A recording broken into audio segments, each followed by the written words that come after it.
Alrighty, time for some more Ursina Tower Defense with the Pocket Programmer Desktop Edition. I am trying to remember where we left off, and I don't remember really, but that's okay.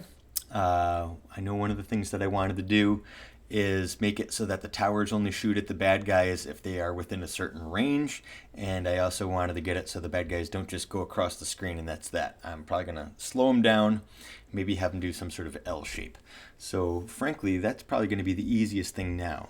So right here I'm seeing for B and baddies, I have them going X plus 0.05. That seems pretty slow to me, and that's okay. We'll check that. I have here if b.x is greater than 15, then it goes to negative 15 and we change to y. That's what I want to change.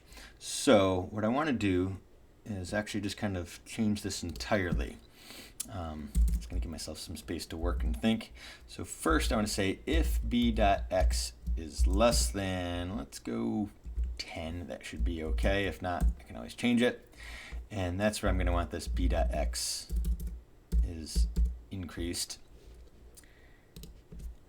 And then we're going to go with else b.y, and we're going to have it go, let's have it go up.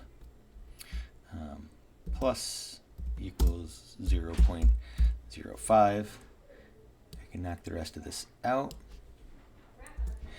And we're just going to see if this makes the L shape that we're looking for. And of course our targets are going to be, well, I don't have to place any towers if I don't want to. So they're going across, and then they go up, and then they go up.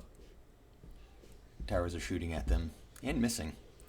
Okay, that's more or less what I expected. I'm comfortable with the pace.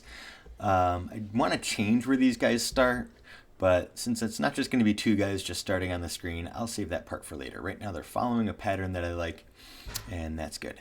So the other thing I wanted to make sure I did is having the towers firing at these guys only when they're closer. So here's my for T and towers. They're looking at the bad guy, they're creating these bullets, and they're shooting at them. I may want to slow that down too, but I think we are gonna wait on that. So the tower looks at it, and this is where we're creating the bullet. So what I want to say is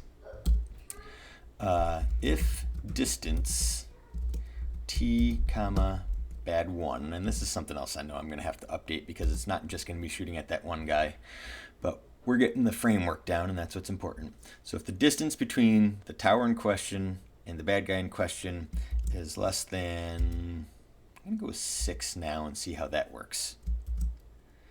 Then we're going to do all these other things. And if it's not, then it shouldn't. So let's see how the program works now.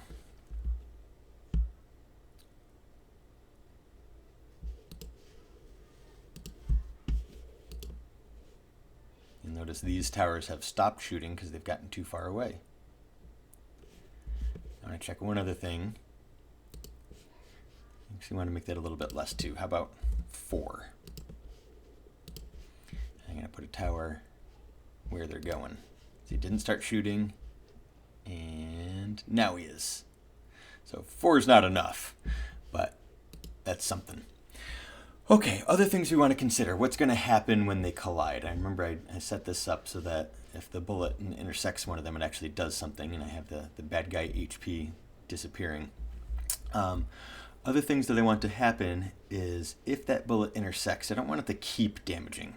So instead of just doing this print bad.hp thing, let's do bad.hp minus 1, and we're going to do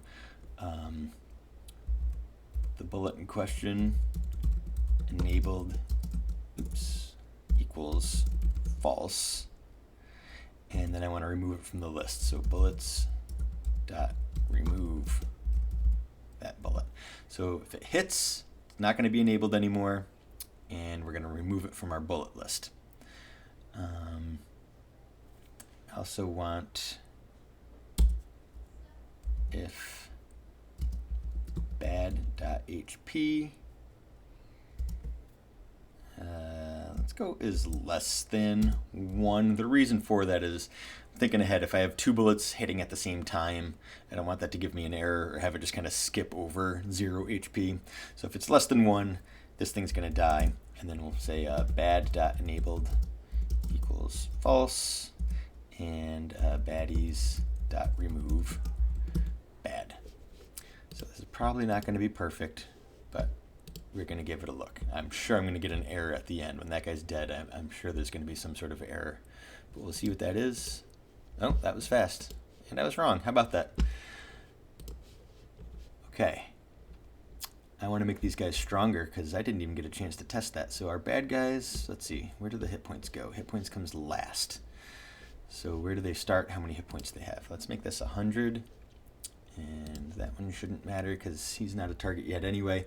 I also want to have him start a little bit further away. So how about -3, -3 for that bad guy in question. The other guy's just kind of tagging along.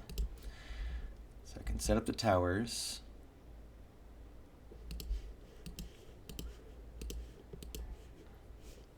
All right, they're taking him out anyway.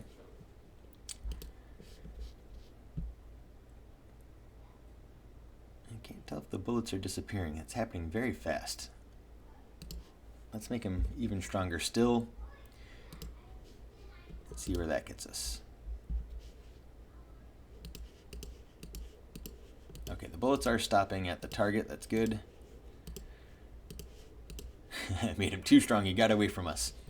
Okay, well, that was progress, certainly. And that's all I'm really going for at this stage in the game. I have a philosophy as a programmer. I don't know if it's a good philosophy or not, but it's my philosophy, and that is make it work, then make it better.